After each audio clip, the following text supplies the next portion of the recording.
जाओ जाओ, चलो चलते रहो, चलते रहो,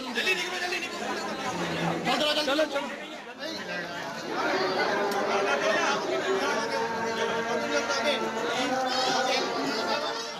के पापा आ जाए, बच्चे नहीं, यहाँ बच्चे तो कल भी आ जाएंगे।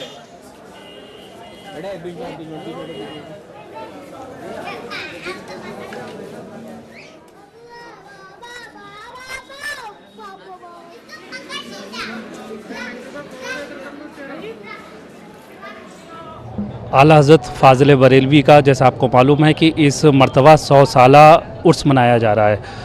इसी कड़ी में आज दरगाह आला हज़रत पर मुंबई से दरगाह प्रमुख हज़रत मौलाना मोहम्मद सुभान रज़ा खां सुभानी मियाँ साहब की तरफ से 4 गुब्बारे मंगाए गए हैं, जिस पर उर्दू में और इंग्लिश में 100 साला उर्स की मुबारकबाद पेंट कराई गई है। और ये गुब्बारे 2 दरगाह पर 2 इस्लामिया में लगाए जाएंगे, जो पूरे शहर में उर्स रज़वी में आने वाले ज़ायरीन को मुबारकबाद देंगे।